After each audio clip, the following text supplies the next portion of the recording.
Bienvenidos otra vez a El Segundo Mensajero, el podcast donde el órgano que se puso nombre a sí mismo habla... Wait, del aire, güey. Ah, sí, el aire. Olvídenlo, está el aire prendido.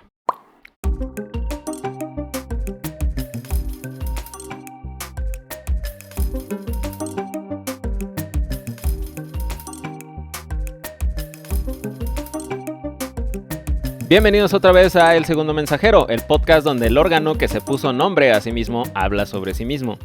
Hoy se encuentra conmigo mi gran amigo Gustavo Alonso. ¿Cómo estás, Gus? Hola, ¿qué tal? Muy bien, Mike. Todo en orden. Coincidiendo en la bonita CDMX. Ya sé, la bonita Ciudad de México siempre con su contaminación. Estoy muy contento de contarles que El Segundo Mensajero ya es parte de Ducky Productions, de mi otro gran amigo, Hazel Martínez. Ahí les voy a dejar el contacto de Hazel en la descripción del episodio. Bueno, Gus, entonces te voy a contar una historia que a lo mejor conoces, a lo mejor no, pero está muy chida. Honestamente, tengo que decir que tengo miedo, güey. Ok. Sí.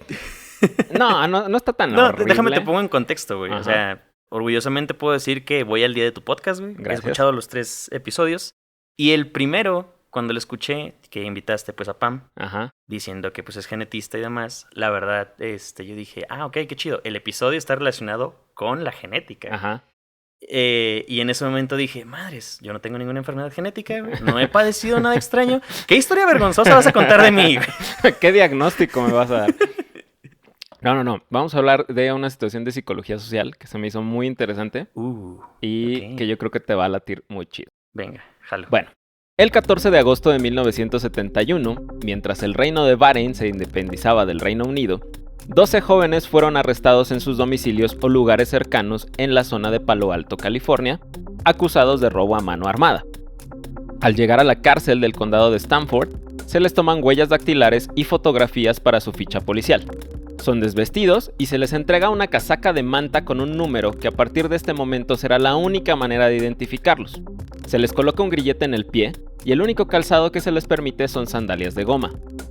Dentro del bloque de celdas donde se encuentran estos jóvenes hay 9 guardias que trabajan por turnos de 8 horas que mantienen vigilados a los prisioneros. A cargo de la cárcel se encuentran David Jaffe como el alcaide y Philip Zimbardo como el superintendente. Jaffe y Zimbardo se han encargado de monitorear la prisión con cámaras y micrófonos. Lo interesante de esta prisión es que no es parte del sistema penitenciario de los Estados Unidos. La prisión está construida en el sótano del Departamento de Psicología de la Universidad de Stanford.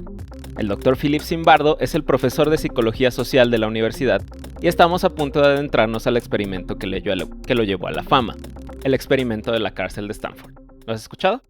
Sí, y ya, o sea, si tenía miedo, esto lo confirma, güey.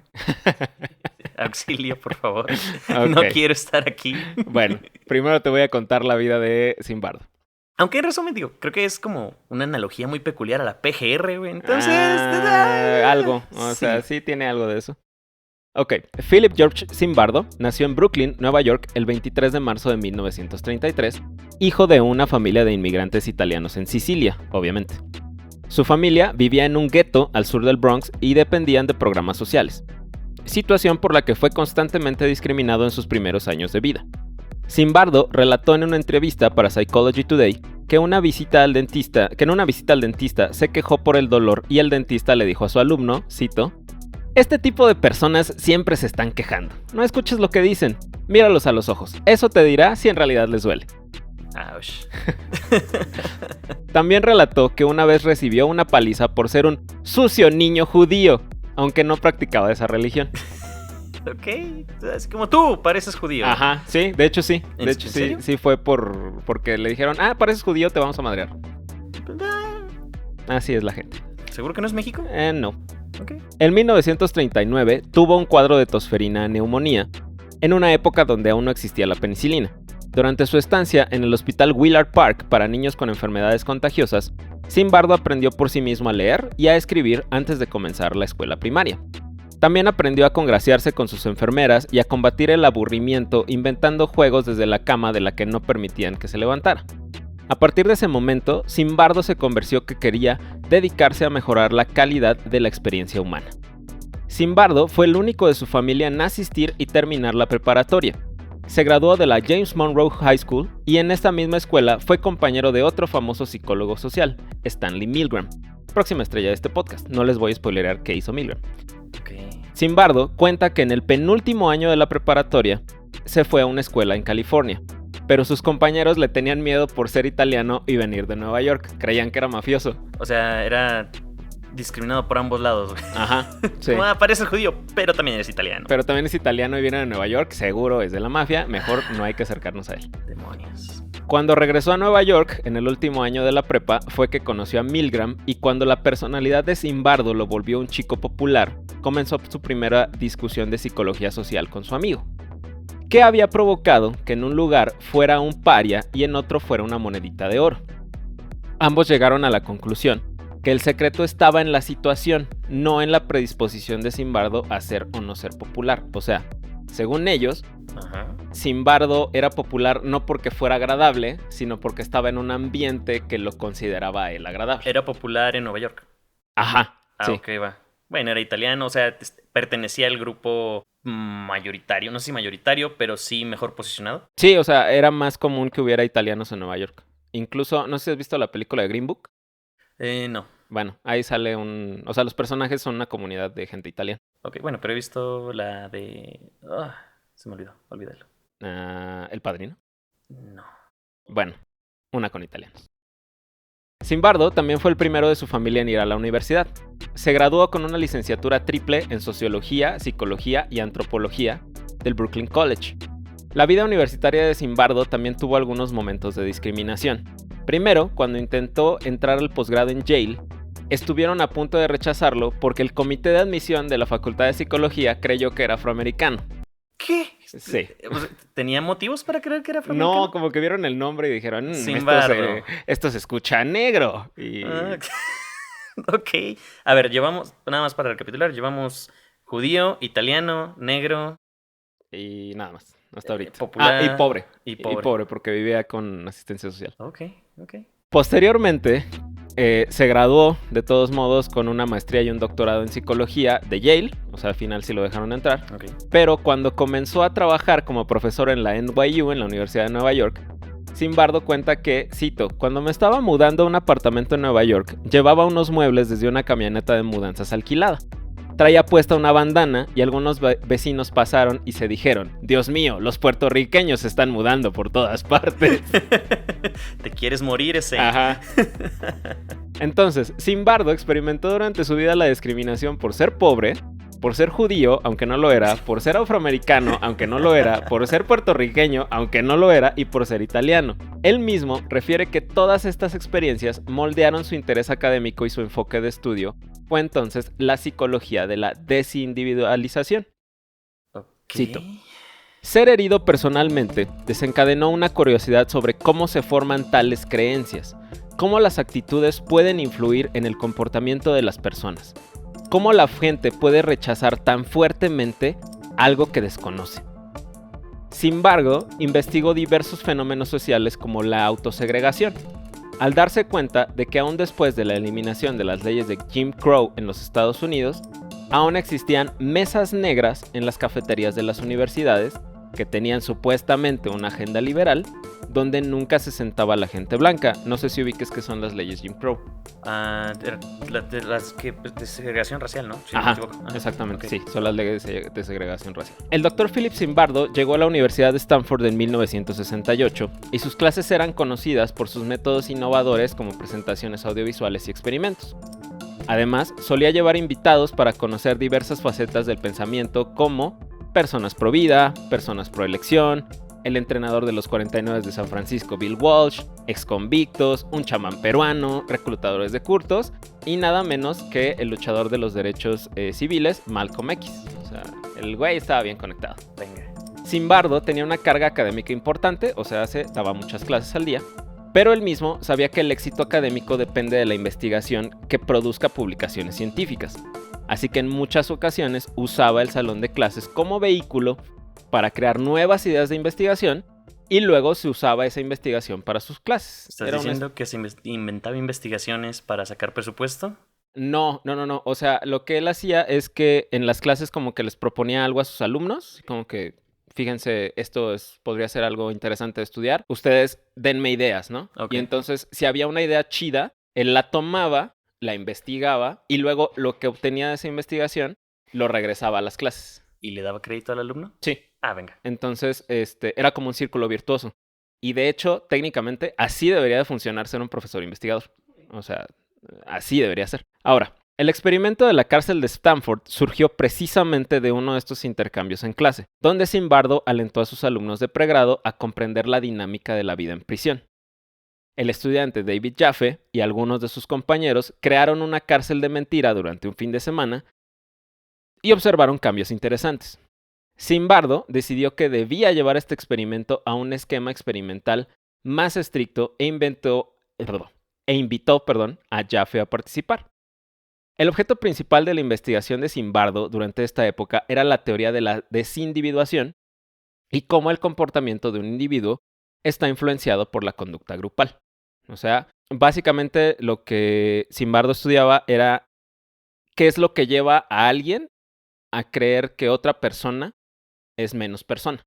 Supongo que los viajes de ayahuasca no estaban de moda en ese entonces. No, pero ya se empezó a usar el ácido. No encontré en ningún momento que Ok. Zimbardo usara ácido, pero pues Ok. igual y sí. Suena preocupante. Digo, y por lo que me cuentas, yo no conocía el background de Zimbardo, Ajá. pero qué miedo. O sea, es una persona que ha sufrido Sí, toda su vida sí, que discriminación. Entonces, Sí, la verdad es que sí le fue mal cuando estaba más morrito, pero como que tuvo las herramientas para seguir creciendo. Ok, O sea, ok.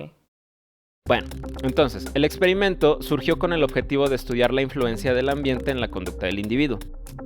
Zimbardo y dos de sus alumnos de posgrado, Craig Haney y Curtis Banks, sus becarios, pues, reclutaron a 24 estudiantes para participar como prisioneros o como guardias. La hipótesis general de Zimbardo y sus colegas eran dos. 1. La hipótesis disposicional, que pregunta si el individuo es malévolo y entonces el colocar en el mismo lugar a diversos individuos malvados convierte el ambiente en un ambiente viciado. Ese es disposicional. Ok. O la hipótesis situacional, que supone que si el ambiente es degradante y brutalizante, esto crea la maldad dentro de los individuos. O sea, si tú estás en una situación muy de la chingada, te vas a convertir en una persona de la chingada. Ok. El reclutamiento de voluntarios se realizó a través de un flyer en el campus de Stanford. Se ofrecieron $15 diarios a los individuos que participaran. Eso es más o menos unos $99 de hoy en día. O sea, Dios les mío. pagó una buena lana. Venga.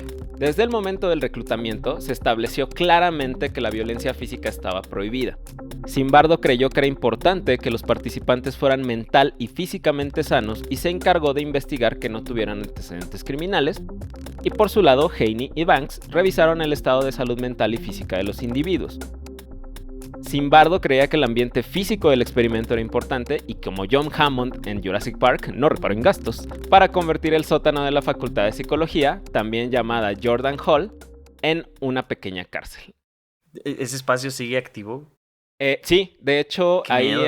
en esa parte del edificio de psicología hay Ajá. una placa que dice, en esta parte del edificio se realizó el experimento de la prisión de Stanford por Philip Zimbardo.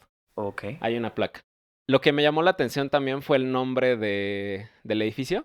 Lo que me llamó la atención del nombre del edificio, Jordan Hall, Ujú. me recordó a Hal Jordan, que es el linterna verde que se vuelve malo. Ok. Pero se vuelve malo, entre comillas, por una situación, que es que ¿Y destruyen tiene su algo que ciudad. ver? O sea, No, solamente dije, está cool.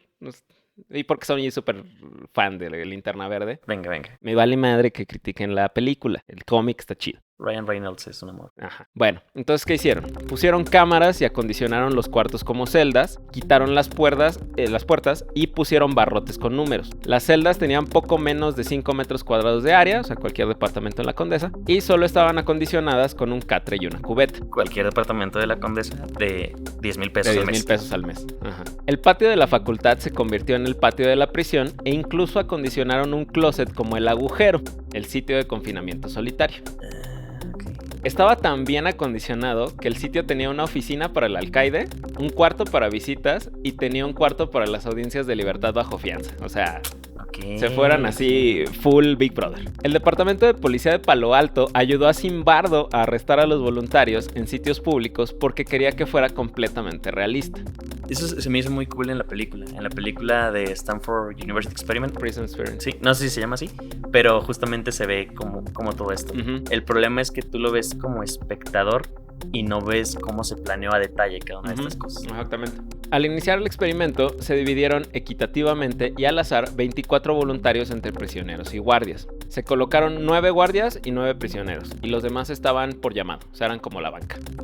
Como mencioné al principio, David Jaffe, el estudiante de pregrado de Zimbardo, jugó el papel de alcaide, mientras que el propio Zimbardo jugó el papel de superintendente, o sea, él era el mero mero de la cárcel. Para controlar el factor de individualidad y autonomía, los guardias fueron disfrazados con uniformes iguales de color caqui, silbatos, macanas y lentes de sol espejeados para intensificar la distancia emocional. No sé si has visto ese tipo de lentes. Sí, que tú no ves los ojos de la persona. Ajá, exactamente.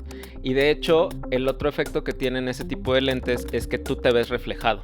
Entonces, como si tú estás en una situación de desigualdad de autoridad, te ves reflejado como alguien que está abajo, sometido, chiquito, sí. Y entonces eso te refuerza la idea. Está muy cabrón. No sé si has visto el meme ese de Homero de "Usted no aprende". Sí.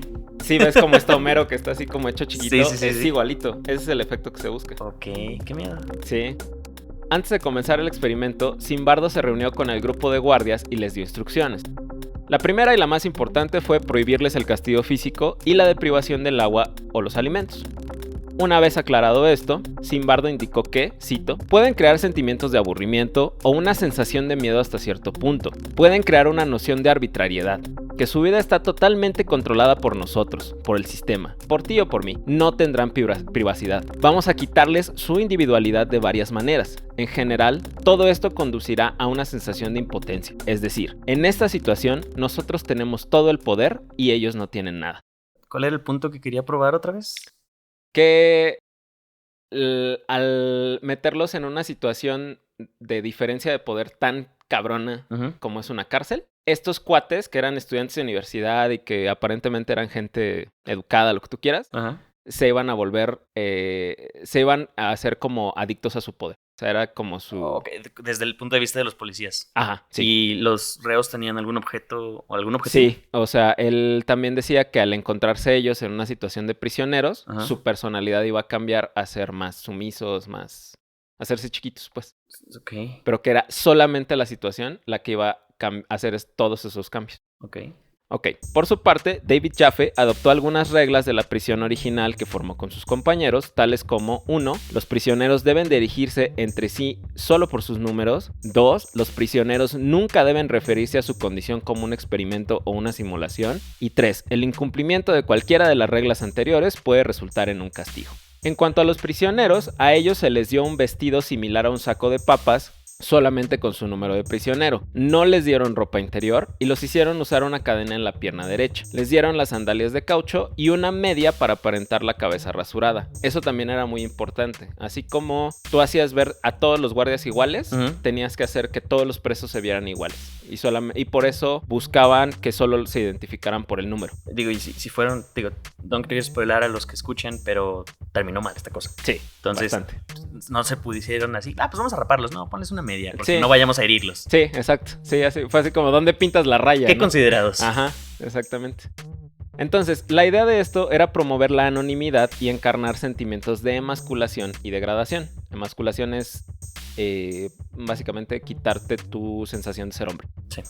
Zimbardo dijo en uno de sus reportes que, cito, el comportamiento de los prisioneros se volvió más afeminado en su caminar y su conducta en general. El primer día del experimento se trató casi en su totalidad de adaptarse a los roles asignados. El segundo día, por otro lado, los prisioneros se rebelaron atrincherándose en sus celdas y utilizando las colchonetas y quitándose las medias de la cabeza, rehusándose a obedecer a los guardias. Los guardias no estaban listos para esto y tardaron en reaccionar. Algunos de los guardias del turno anterior decidieron quedarse voluntariamente para ayudar a calmar la revuelta. Finalmente, usaron los extinguidores para obligar a los prisioneros a salir de las celdas, o sea, los rociaron adentro de la celda.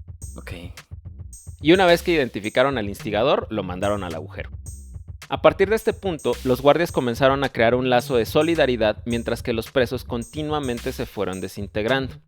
Por otro lado, aquellos prisioneros que no participaron en el amotinamiento fueron instalados en una jaula de privilegio, donde se les ofrecían mejores condiciones como mejor comida.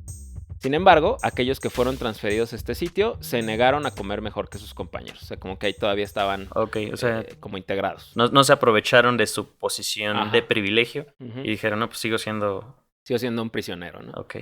Eventualmente, los guardias concluyeron que controlar 9 prisioneros entre 3 guardias, que eran 3 por turno, era difícil. Así que uno de ellos sugirió considerar a los prisioneros como hostiles e implementar, cito, medidas psicológicas preventivas para mantenerlos a raya. Arbitrariamente, así como... Sí, como diciendo, pues se nos van a voltear otra vez, pues de una vez hay que... ¿Hay que flojera cuidarlos a todos? Ajá. Okay. Vamos a humillarlos. Ok. Algunas de las acciones disciplinarias fueron quitarles la ropa, prohibirles vaciar las cubetas donde orinaban y defecaban, los colocaban en posiciones sexualmente humillantes entre sí y luego los desnudaban, les ponían apodos, los obligaron a acosarse mutuamente. ¿A acosarse? Sí, como así de, a ver, agárrale las nalgas a ese vato. Ok. Yeah. También llegaron a retirar las colchonetas de las celdas para obligar a los presos a dormir sobre el concreto.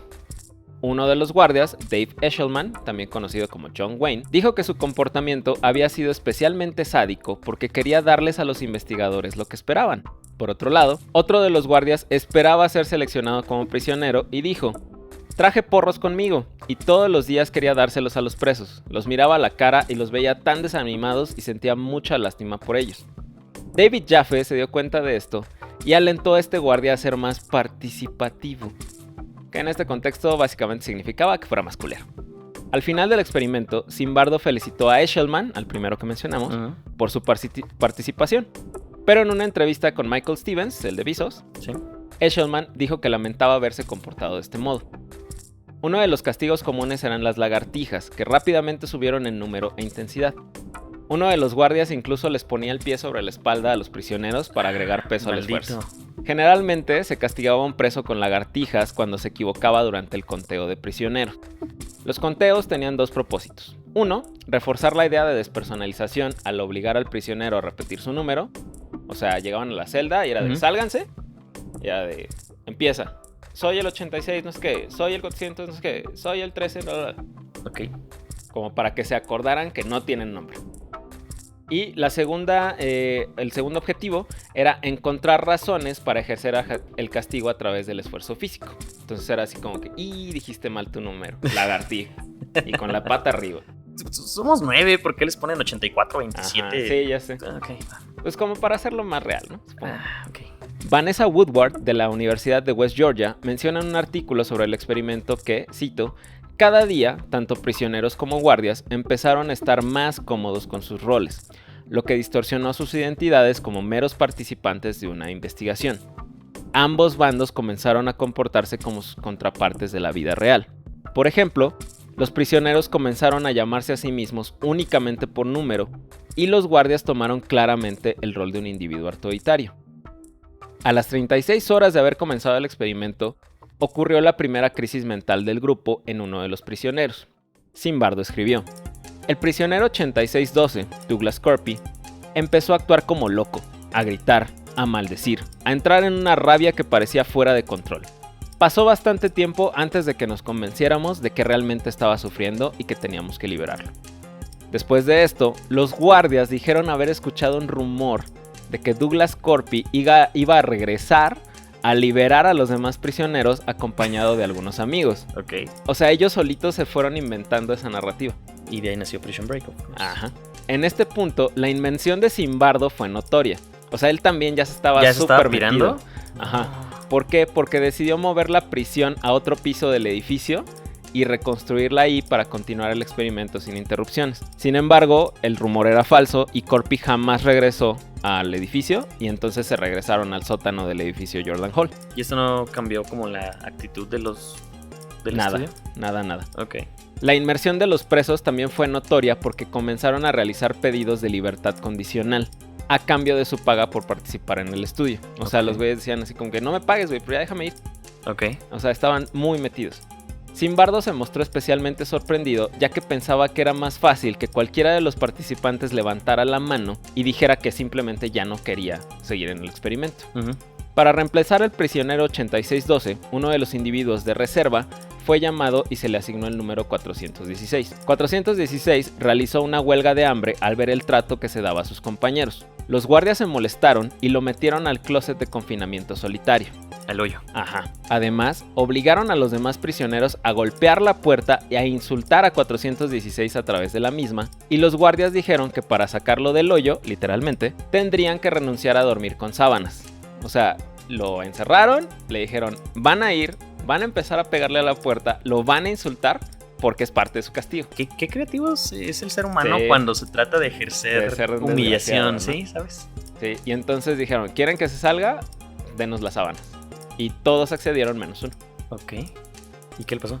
Nada, pues lo sacaron. Ahora, quiero que tengas en cuenta que no llevamos ni 4 días del experimento. Y me siento mal. Neta, qué feo. Durante los ¿Por qué me primeros... haces esto? Durante los primeros 5 días del experimento, Zimbardo invitó a padres, colegas y amigos a visitar a la prisión y observar el experimento. No fue hasta que la profesora Christine Maslach, que es la futura esposa de Zimbardo, o sea, en ese momento trabajaba ahí en la universidad, pero eventualmente se casaron. Se enamoró de ver al mero de la cárcel. Ajá, y dijo, sí, quiero que me trate. Ajá. Christine Maslach visitó el sitio y se empezaron a cuestionar las implicaciones éticas del estudio. Maslach criticó los métodos de Zimbardo y le dijo a Philip que, cito, no tengo por qué recordarte que los participantes son seres humanos.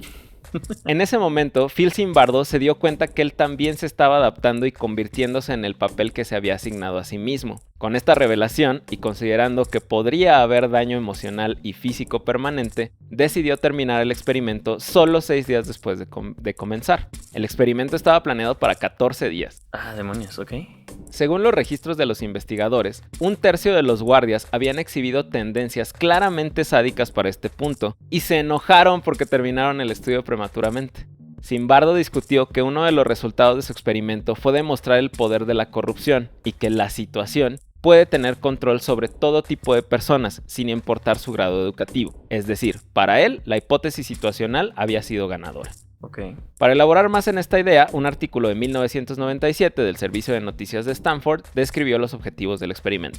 Cito: la razón principal de Zimbardo para realizar el experimento fue centrarse en el poder de los roles, las reglas, los símbolos, la identidad del grupo y la validación situacional del comportamiento que generalmente rechazarían los individuos comunes. En palabras de Philip Zimbardo, llevaba algunos años realizando investigaciones sobre desindividualización, vandalismo y deshumanización, que ilustran la facilidad con la que se podía llevar a gente común a participar en actos antisociales al ponerlos en situaciones en las que se sentían anónimos o podían percibir a los demás en formas que los hacían menos humanos, como enemigos u objetos. En un artículo publicado por el sitio Simply Psychology, el profesor Saul MacLeod cree que el efecto Hawthorne, el cambio de comportamiento al saberse observado, pudo haber influido en la actitud de los guardias, ya que nunca se les detuvo conforme se fueron volviendo más y más agresivos. Otra de las lecciones del experimento es la facilidad con la que la gente toma roles asignados y adopta la mentalidad de grupo. De acuerdo con la profesora Simone Weber de la Universidad de Wisconsin-Madison, cito, actuar como víctimas o perpetradores puede tener un efecto en la identidad del participante y en su perspectiva de los demás, creando una mentalidad de nosotros contra ellos. Para otros autores, el experimento simplemente demuestra que las características de cada individuo son solo uno de los elementos que influencia la conducta y que el comportamiento humano es más complejo de lo que uno pensaría. Es lo que te quería preguntar, porque se supone que le hicieron una evaluación previa al experimento, ¿no? Uh-huh. Y todos salieron bien. Ajá. O sea, nadie estaba loquito, ni con tendencias, ni nada por el estilo. Ajá, bueno, eso ya lo platicaremos. Ok. Sí, tráeme el loquito, venga, dale. El experimento de la prisión de Stanford aún es relevante hoy en día debido a su influencia en el campo de la psicología social, e incluso tuvo un papel en la manera en que se crean las políticas carcelarias. Por ejemplo, después del experimento se decidió que las personas menores de edad acusadas de delitos federales no fueran encarceladas junto con los otros adultos por el riesgo de sufrir lesiones por parte de guardias o de otros presos. El experimento también ha sido influencia en el campo de la ética, al decirnos qué no se hace en términos de consentimiento informado, distribución de poder entre los participantes de un estudio, daño físico y mental y confinamiento. La crítica al estudio ocurrió desde un inicio. Uno de los primeros puntos fue el hecho de que el primer reporte del experimento por parte de los autores no se publicó en una revista científica, sino en el New York Times. Entonces ahí como que empezó a perder. Sí, credibilidad. Ajá. Después de esa publicación, el afamado psicólogo Erich Fromm consideró que, a pesar de las presiones sobre los guardias de comportarse de manera inadecuada, lo verdaderamente sorprendente del experimento es que muy pocos realmente lo hicieron. Se supone que 3 de 9. Sí. Fromm comentó: los autores creen que el experimento prueba que la situación por sí misma puede convertir a gente normal en personas sumisas y desagradables o en sádicos sin piedad. Pero me parece que el experimento prueba, si acaso, todo lo contrario. Los detractores actuales más prominentes del experimento son el cineasta y autor Thibault Letexier y el reportero Ben Blum. Pero, en vista de que este episodio ya duró demasiado, las consecuencias y críticas del experimento las vamos a explorar en el siguiente episodio. No. Entonces, no se pierdan la conclusión la próxima semana. Y, mientras tanto, sigan pensando en grande. Gus, siempre que tengo invitado, seguramente ya lo has escuchado, les pido que nos hagan una recomendación de algo que estén viendo, leyendo, escuchando. ¿Qué estás tú para hacer más light el ambiente después de esta historia horrible? Sí. ¿Qué nos puedes recomendar? Mira, afortunadamente, lo último que vi esta semana fue justamente empezar a ver la serie de Loki. Ajá. Amo ese personaje, me parece excelente. Fuera de recomendarla, porque seguramente mucha gente la está viendo, y porque amo la mitología, el libro que les quiero recomendar esta semana es Mitos Nórdicos de Neil Gaiman. En resumen, las hazañas de Thor y las intrigas de los dioses noveladas por un maestro en contar historias. Sí. Está muy cool porque pues te habla de no solamente de la historia que conocemos de Loki y Thor, no sé qué tanto les guste, pero esto habla del origen de cómo Odín obtuvo sus poderes, de cómo se va a acabar el mundo según los nórdicos. Y está muy cool, la verdad. Y en esa misma línea, Netflix tiene una serie que se llama Blood of Zeus. Es una animación que narra también mitos pero griegos. Entonces, si les late esa onda, están cool. Esa nunca me ha salido en mis recomendaciones. ¿Qué pedo? Es que no ves anime, amigo. Ah, ¿es anime? Es animación. Pero no es anime. Bueno, es que la única animación que estoy viendo ahorita es el Ricky Martin. Ricky Martin. El Ricky Martin.